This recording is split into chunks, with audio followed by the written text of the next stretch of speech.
Hello, and welcome to another episode of Oshkosh Area Politics.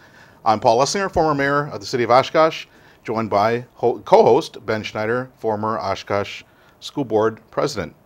Today's first half-hour show here is going to recap the presidential election, the United States Senate election, U.S. House, the 54th Assembly District, 53rd Assembly District, State Senate 18th District, and predictions on debt, where we're going to be in 4 years after another 4 years of President Obama, and maybe a new definition of compromise that may have been ironed out. So with that, Ben, coming up to the end of the year, I think a successful year, and some people were successful in elections and some, unfortunately, were not successful. So why don't you get it started by talking about the presidential election? Well, obviously, Barack Obama is reelected to another four-year term. He beat the challenger, Mitt Romney, not only in the popular vote, but in the election that mattered, the Electoral College.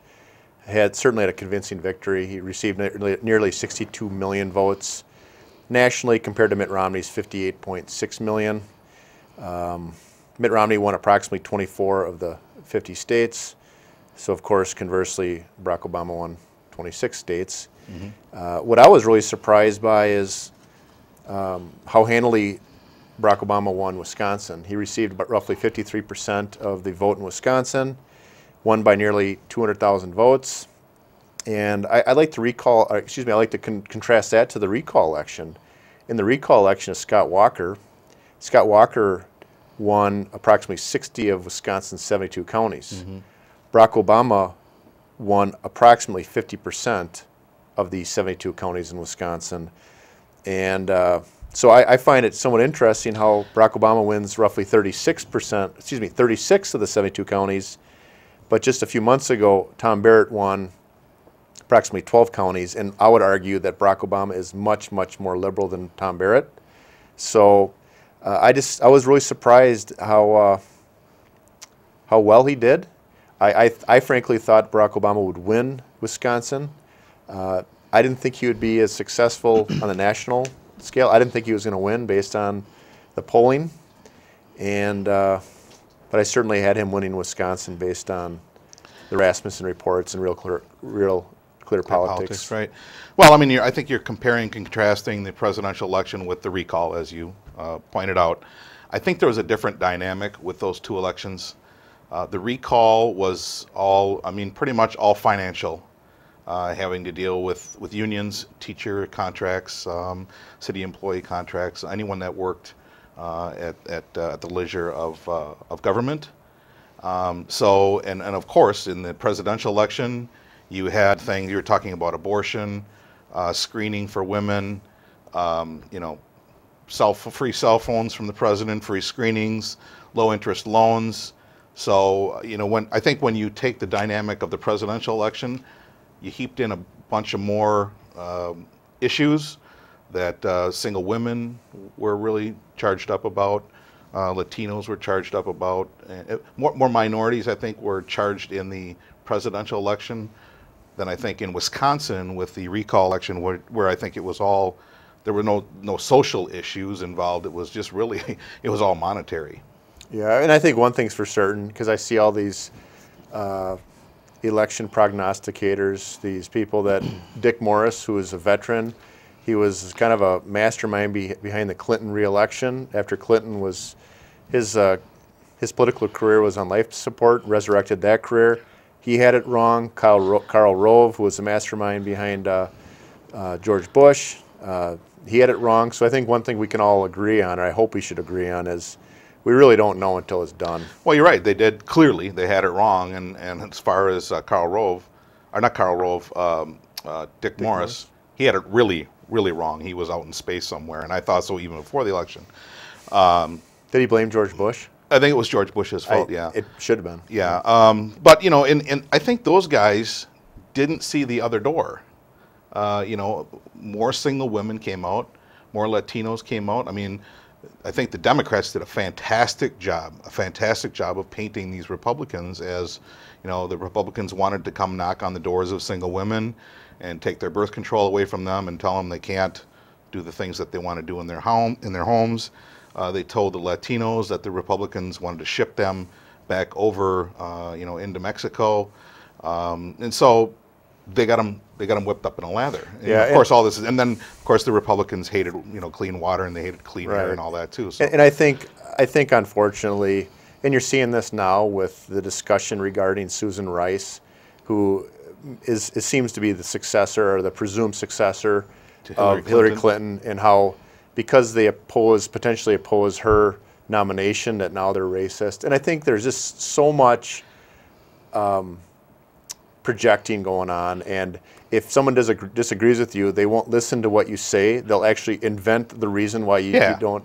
And really, when you have a biased media, and it's a fact, you've seen study after study, over 80% of the media is considered Democrat or more liberal, and there's really not a very balanced approach to delivering of the facts that are out in the community and in the nation. And I think that it has a tendency to kind of mold people because, the media once was a very respected news source to get factual information, and when there's a deliberate distortion or an over production of a point of view that's not fact checked, that's just basically sensationalistic, I think people they own that and they take it as fact, and I think that has something to do. But regardless, the voters spoke, and for the next 4 years, we obviously have a president. We need to come together and get things done, because 16 trillion debt and counting is very concerning. Yeah, well, you're right about the racist tag. We did hear that,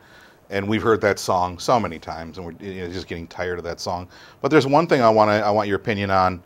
Since the election, Governor Romney came out in a forum where he had many of his high-dollar donors, and someone asked him, "Why did you lose the election?" And he said, "You have a lot of people that are on government assistance for whatever means, whether they have earned it or not earned it, and so they don't want that to go away." And the president, as I think Rush Limbaugh quite correctly said, the president is Santa Claus, and you don't vote against Santa Claus.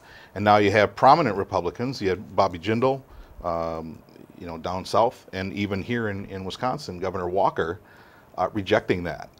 And I want your opinion on that. But to me, I think we have the Republican Party starting to eat Republican members. They're throwing them under the bus, if you will. And I think they're scared. And I think if the Republicans think that they're going to go back and start promising things, you will never win that with a Democrat. They will always promise more than what the Republicans are going to, quote, promise. So what are your thoughts on that? Well, I think it's unfortunate how Mitt Romney, he ran a very hard-fought campaign. Basically, he's been campaigning for the last, nearly 6 years, I guess you'd say. Right. And for how people are throwing him under the bus. And I think, people can say if it was a poor choice of words, but, it's a fact that there's a record amount of individuals that are on government assistance. Right. And it's a fact that based on the polling and the exit polling, that those individuals that are on some type of assistance vote overwhelmingly to Barack Obama. So maybe the words weren't as articulate as they could have been, but there is evidence that that people didn't vote for Mitt Romney because he wants to solve problems, and he didn't want to continue to kick the can down the road and make empty promises. He wants to solve problems and deal with it, and that's why, in part, Governor Walker got recalled, and it's because he solved problems. So what I think the dynamic is, elected officials that don't make empty promises, that look you in the eye and say, "Hey, we got a problem and let's solve it," they have a tough time. Yeah. And you see that come re-election time. You saw that with the midterm elections with George Bush. He talked about dealing with Social Security. And it's a well-known fact that Social Security trust fund is going to go bankrupt at a certain point of time that's not too far out. He wanted to touch it. He got throttled come midterm elections. But what do we have? We still have the same problem. So, I just think it's, maybe the final point on this, it's interesting to point out how the financial markets have responded since the re-election of Barack Obama. The next day, the financial markets went down considerably. 300 points. And people have to, I just wanted for our viewers to realize that when we talk about the fiscal cliff and the tax rates going up, those are the tax rates from 1993. When Bill Clinton in 92 campaigned on middle-class tax cuts, he actually did a 180. He bit his lower lip, told everybody he felt his pain, and he raised taxes the highest rate in the history of in the country. And in the highest rate back then, he went up to 15% for the first rate, and now it's at 10%. And an average family, and of course we can all debate average, but an average family is going to see if those Clinton tax hikes go back into effect, we'll see about a $3,000 to $4,000 increase in their family federal income taxes. Right. So people can say, hey, we need to raise taxes. Well, be careful what you wish for, because that's less money in your pocket, my pocket, more money in the government's pocket, and the government simply they don't do a good job of reinvesting that in the economy, as evidenced by the $16 trillion in debt and the record amount of money we're spending and the record amount of money that we owe to foreign countries that don't like us very much. Well, I hope you're not suggesting that elected officials waste money. I know you wouldn't suggest that. Okay, let's move on to the U.S. Senate race. We had Tammy Baldwin, Tommy Thompson, and I think I saw more ads with these two individuals than the president, Rick Gudix, Jessica King, all of them combined. And I think that there was millions and millions and millions of dollars that were pumped in with that race. Tammy clearly won. I think the most damning thing that was used in the advertising was brilliant to use, was Tommy Thompson's own words saying, "Who better than me to get rid of Medicare and get rid of Medicare and Medicaid?" And when I saw that ad, I thought, oh boy, that I mean, it's just a dumb statement, and taken, I think, a little bit out of context. But when I heard that, I thought he was going to have an uphill battle. Yeah, and I actually had this election way wrong. Tammy Baldwin is one of the most liberal members of Congress, and now, of course, she's a senator-elect. She, by many standards, is more liberal than Nancy Pelosi, and she won with 51% of the vote. She won with by over 167,000 votes. And Obama won Wisconsin by over 200,000 votes. So clearly, more people liked Barack Obama than they did Tammy Baldwin, but Tommy Thompson's, I think, own words hurt him the most. And I frankly think that if Tommy wouldn't have won the primary, and perhaps if Eric Hovde or Mark Newman would have won, I think it would have been a different outcome. Yeah.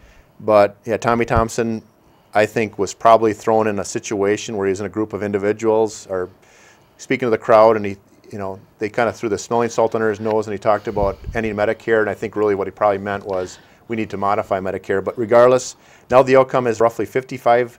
The U.S. Senate of 100 members, there's 55 Democrats, and 55 Democrats and 45 Republicans. And I'm rounding not rounding, there's 2 independents that were caucus with the Democrats, so it's really a 55-45 split in the U.S. Senate. And in 2 years, there's going to be more Democrat senators defending their seats than Republicans. Midterm elections, it'll be interesting to see what happens there. Well, I think, if you look at some of these seats in different areas, we have these huge oscillations. You're talking about 2010, where Republicans creamed the Democrats in a lot of areas.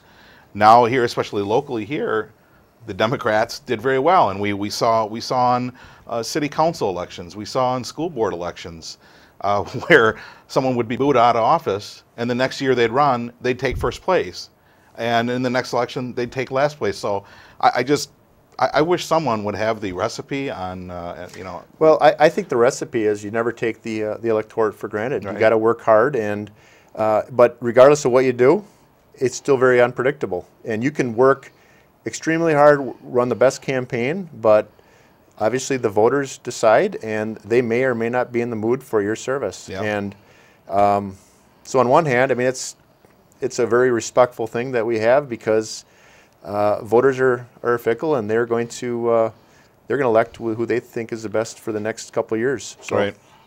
Okay. Anything else on the U.S. Senate? No. Okay.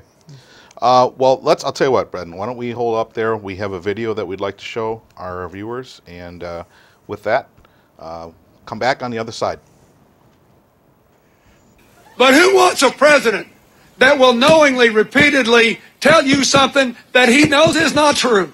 Monica Lewinsky says that while you were in the Oval Office area, you touched her breast, would she be lying? That is not my recollection. My recollection is that I did not have sexual relations with Ms. Lewinsky, and I'm staying on my former statement about that. If she said, my statement is that I did not have sexual relations as defined by that.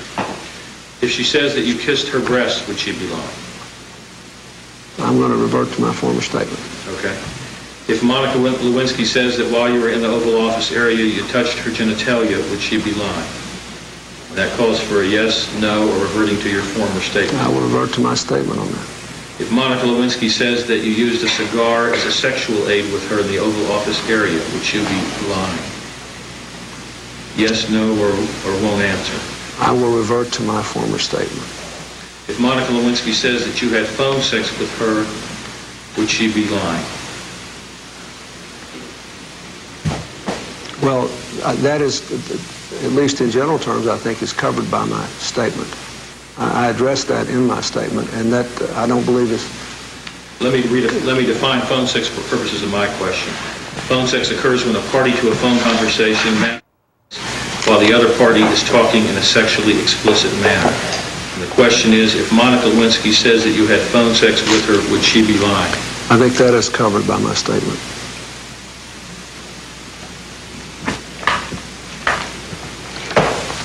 It depends upon what the meaning of the word is. Indeed, I did have a relationship with Miss Lewinsky that was not appropriate. In fact, it was wrong. You're laughing, but who wants a president that will knowingly, repeatedly tell you something that he knows is not true?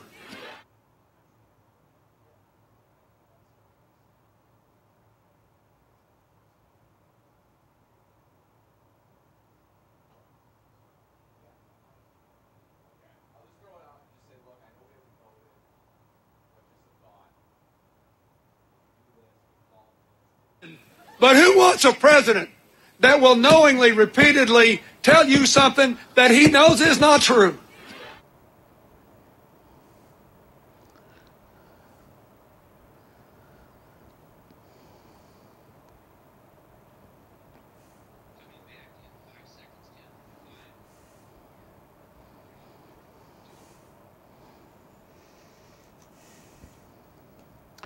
Okay, thank you, President Clinton, for clarifying that and being honest with us. We appreciate that. Back to the races, Ben. Next is the U.S. House. Pretty straightforward here. Yeah, 234 Republicans are in the U.S. House and 195 Democrats, so still a strong majority for the Republicans. I just, locally, it was somewhat surprising to see Tom Petri earn, well, Tom Petri once again earned over 60% of the vote. But in Oshkosh, he earned around 53%. In the city of Oshkosh, 53% of the vote against his opponent. But I was a little surprised by the Assembly District, excuse me, the U.S. House District, Congressional District to the north. Reed Ribble won with 56% of the vote. And kind of at the end, last month, there was some talk about Reed Ribble might be in a much closer race. And he won with 56% of the vote against a candidate that certainly didn't have as much money, but ran a pretty strong campaign. And that's a pretty strong turnout. Well, I think, Tom Petri running here in Oshkosh did well. I think many people categorize him as more of a liberal Republican than a conservative Republican. And, the person that ran against, with all due respect, no one really knew, who the person was anyway. So enough on that? Or okay, the next one, this is painful. This is the 54th Assembly District. Now, you knew someone that was running for that. Your thoughts before mine, or you want my thoughts? Or what? For our viewers, that's the race that you took on incumbent Gordon Hintz. Mm-hmm. Gordon retains a seat with nearly 60% of the vote. And frankly, I was surprised by how large of a margin he won. And as many people know, it's well documented that Gordon had brush-ins with the law. He threatened on company time, on taxpayer time, he threatened while the legislature was in session, walked up to a female colleague and stuck his finger kind of in her direction and said, "You're blankety blank dead," because he disagreed with the vote. And he was busted and pled guilty to some bad behavior that was so egregious that I can't mention it on the air. Mm-hmm. But it took place at a massage parlor in Appleton. Basically, he was busted in a prostitution sting, and he admitted based on the police report, that he paid $100 on more than one, or he paid $100 for some activities. And frankly, I was surprised that Oshkosh voters would reward him with another 2-year term. And I'm shocked by that outcome. So I guess I'd ask you, are you surprised he beat you by that kind of a margin? Yeah, I am. I knew the race was going to be difficult. You know, in the city, in the 54th Assembly District, you have many city workers and their families. You have many school district employees and their families. You have state workers and their families. You have university workers and their families. So, I mean, it's a huge Democrat. I think it used to be more conservative. It's much more liberal now. So, I mean, I knew that was going to be a problem going uphill with that race. But I think it's clear to me, and you and I disagree on this, I think at times, that these social issues, when it comes to people's pocketbooks, I don't think they care, Ben, about these social issues. And I think, you know, if they determine that the person that is going to help them out in their pocketbook the most, they're going to let them skate on some of these social issues. Well, and maybe it's because I'm more of well, I don't know how to describe it, but Tom Barrett won Oshkosh in the recall election with, I believe, 53% of the vote. He beat Scott Walker in the city of Oshkosh, and Gordon Hintz got 60% of the vote. You know, the voters are fickle, and they obviously vote the way they want to vote. But I just was shocked that people would knowingly go to the polls and vote for someone that, in my opinion, should have resigned in disgrace over his bad behavior.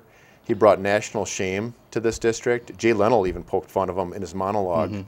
And you know, I'm just kind of amazed. But you know, voters spoke. Time to move on. But if someone can get reelected with 60% of the vote with that behavior, I like to see what type of behavior they can continue to engage in, or what they can do, kind of to trump that and not get reelected. Because there's not much more. I mean, there's not a lot of more room for disgusting behavior. If it matters to the voters, though. And we're really running short on time here, so I just want to take the last word on this. The fact of the matter is, I mean, you can slice it any way you want. He cleaned my clock. It was a 60-40 vote, and that's reality. But if you look in the 64th, the other Republicans that ran outside of Petri, we talked about Rick Gudix, Romney, and Thompson, they got their clock cleaned in the 64th or 54th Assembly District. So Rick Gudix, 40% of the vote in Oshkosh. 41, I think. You got roughly a 40%. Mitt Romney. So it was really a 60-40. So you weren't an anomaly. Right. I Okay. mean, you're an anomaly, but not in this case. Well, that'll be another show. 53rd Assembly District. That was Michael Schra, businessman here in Oshkosh, against Mr. Fletcher. Yep. I predicted this spot on. I'm not on the show, but amongst us, I said he's going to win that 60-40, and he did win that 60-40. He ran a very good campaign, worked perfectly, you know, just did very well, and he earned over 60%. And I'm confident that Michael will do a great job down in Madison. Okay, State Senate, 18th Senate District. We had Rick Gudix against former council member here in Oshkosh, Jessica King. Yeah, and as you stated, Rick Gudix in Oshkosh, who ran a very did a good job of introducing himself to the members of the community. And in the city of Oshkosh, he received roughly 41% of the vote, kind of your vote total. And you know, Rick Gudix won by approximately 600 votes. And I was somewhat surprised that the vote would be that close. And Rick won Fond du Lac County by roughly 4,600 votes. Rick lost Winnebago County by roughly 4,000 votes. So arguably, Fond du Lac County carried Rick. So I think for him to be strong with a formidable opponent in 4 years, he's certainly going to have to introduce himself or get active in Oshkosh and letting people know he's not this extremist that the outside groups try to paint him. You know, he's married, he's got 2 children, and they try to paint him as really just extreme fringe. A nasty guy. And you know, Rick was on the program twice. He's a great guy. They had a good debate with the senator, you know, Senator King, and you know, so I think they painted him as kind of an extremist, and I don't know what that means, but I think people will realize that he's. Well, wasn't one ad he was going to be coming into women's homes, and if they had a portion, they were going to be investigated or something stupid like that.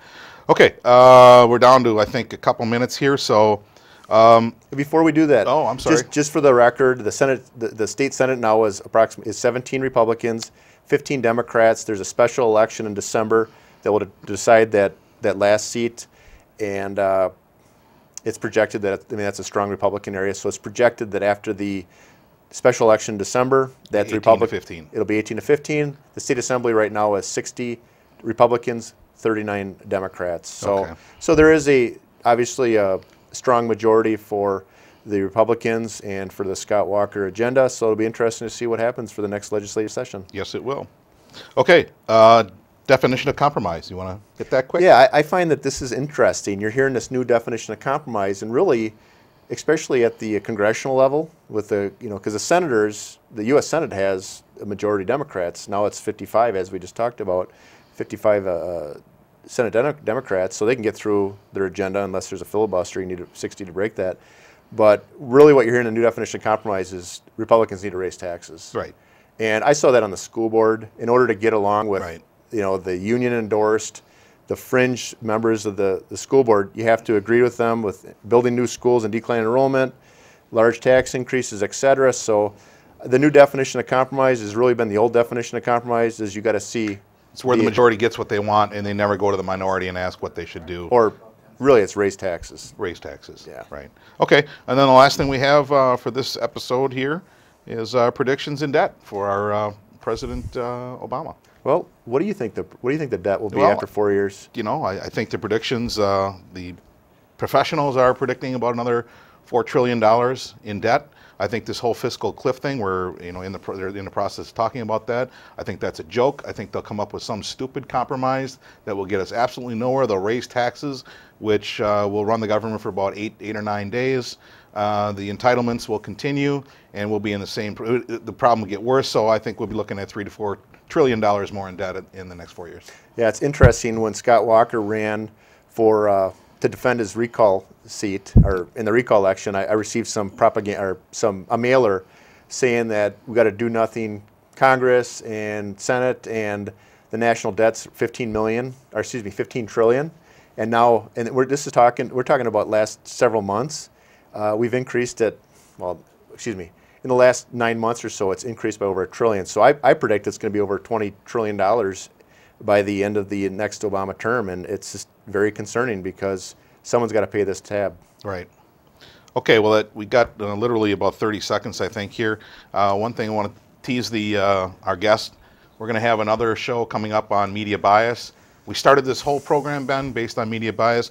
We did our first show based on media bias, and we saw some whoppers in the elections, the different seats that were up, myself included in there. And we were going to kind of incorporate that in today's, but we just had too much stuff, and we've run out of time already here. So look forward to that, ladies and gentlemen, in the future. And with that, on behalf of Ben Schneider and myself, thanks for watching. And we got some great programs coming up for the rest of the end of this year. And we're going to be reaching out to some people next year. We're going to be reaching out to the city council members. We're going to be reaching out to school board members, some business leaders. We'd love to get them on the show. If you're a liberal and you don't agree with Ben and I, please come on the show. We'd love to talk to you. If you're a Republican, if you call yourself a Republican and you have liberal views like some of the people that we've had to work with in the past, we'd love to have you on the show too and get your thoughts. So with that, Ben, thanks for being here, and we'll see you next time. God bless.